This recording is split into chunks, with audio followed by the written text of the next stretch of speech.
Eh Bilal, t'as mangé quoi à midi? Je crois que j'ai mangé des champignons, moi. Ah ouais, tu connais les mycorhizes ou pas? Le mycorhize, c'est quoi ça? Ça se mange? Allez, monte, Nicolas va nous expliquer enfin. Ok.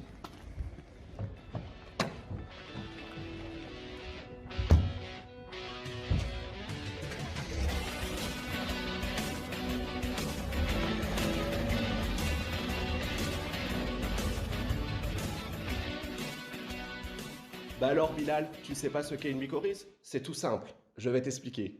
Pour commencer, il faut déjà savoir que la partie que l'on cueille du champignon n'est qu'en fait une petite partie de celui-ci. La majeure partie du champignon se trouve sous terre, à l'abri de notre regard. Il s'agit de son corps.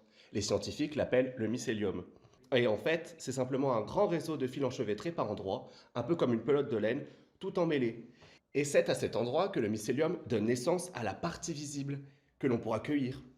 Quant aux mycorhizes, il s'agit de l'association entre les champignons et les racines des plantes. C'est une association symbiotique. Mais alors, savez-vous ce que c'est qu'une symbiose? Eh, mais c'est vrai ça, c'est quoi la symbiose? Ah bah tiens, justement, on arrive à Imra, on va avoir plus d'infos.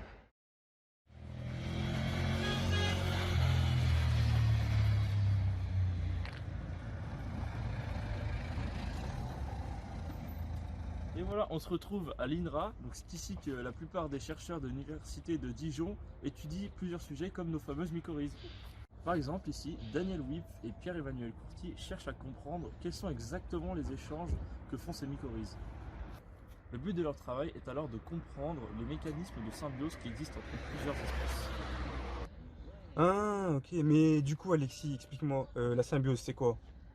Alors Bilal, pour répondre à ta question, une symbiose, c'est une association biologique entre deux organismes vivants qui va profiter aux deux.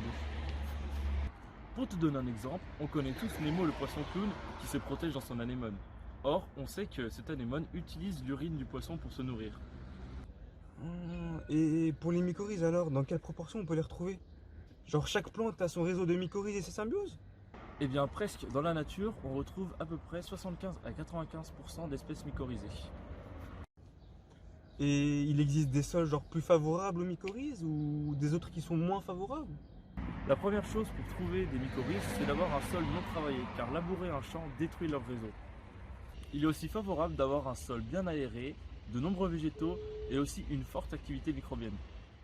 Ok, ok, merci. Bah merci Alexis en tout cas. Mais du coup tu me parlais de chercheurs tout à l'heure. Ces chercheurs ils font quoi? Explique-moi. Ça m'intéresse, ils font quoi exactement? Tiens justement Bilal, on a Alix sur le coup et il va tout expliquer. Ok, let's go. On va pas rester devant une raie, je vais vous accompagner, on va rencontrer quelques chercheurs. Allez, suivez-moi.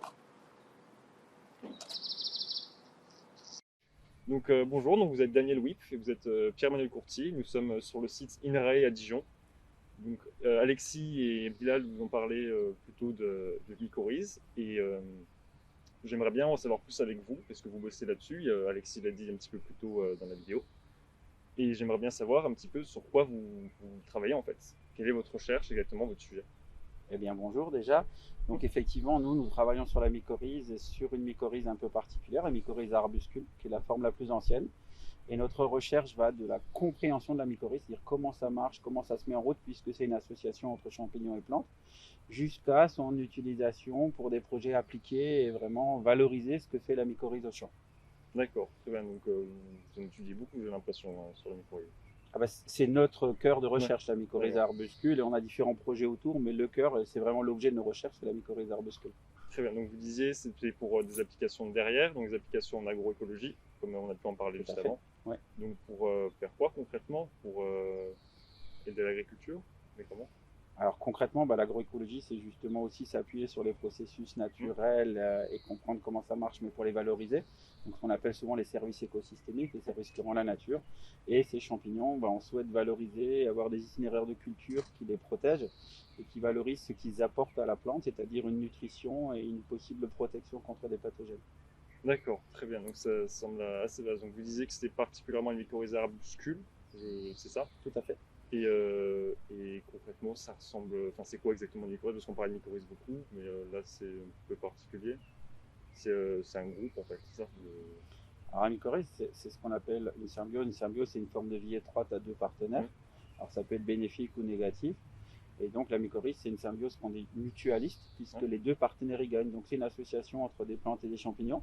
On ne le voit pas parce que tout se passe en dessous de nous. Là, on est debout sur de l'herbe, il y a des arbres, etc. Au niveau des racines, ces plantes, elles interagissent avec des champignons et chacun apporte à l'autre. La plante, elle est verte, elle fait de la photosynthèse, elle envoie du sucre au champignon. Le champignon envoie les éléments qu'il trouve dans le sol à la plante en retour. Très bien. Pas de souci. Et donc vous faites ça à Dijon, à INRAE. Et j'aimerais bien savoir concrètement votre métier, c'est quoi en fait? Votre métier de chercheur, qu'est-ce que vous faites? Chers collègues.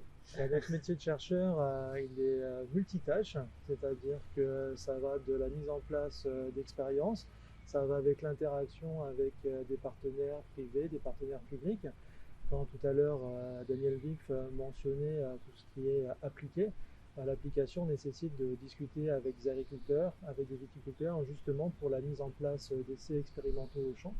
Puisque comme mentionné précédemment, notre travail consiste on travaille sur deux jambes, à la fois un côté appliqué et un côté fondamental, l'objectif étant que les deux se rejoignent à un moment donné.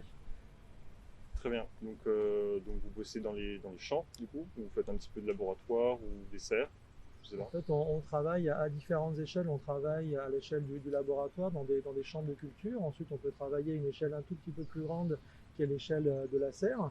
Et ensuite, on peut travailler directement au champ, donc que ce soit dans un champ de type agricole ou dans un champ de type viticole.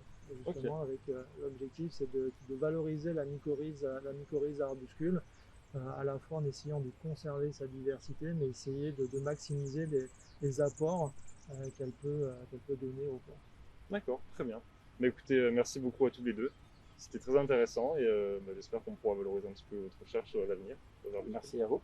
Merci, bonne fin de journée. Oui, Alexis, Ouais. regarde ce que je nous ai trouvé. Oh, mais allons voir ça de plus près.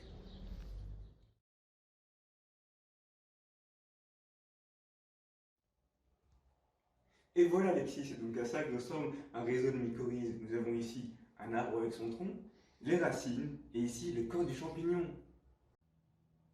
Quand on regarde sous terre, on peut voir que les racines de l'arbre et le corps du champignon cohabitent. Cette proximité leur permet d'effectuer des échanges.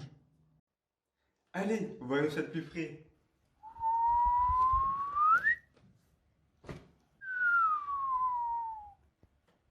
Durant cet échange, nous avons les champignons qui vont apporter des sels minéraux et de l'eau à l'arbre, et en retour, l'arbre va apporter des carbones organiques, autrement dit du sucre.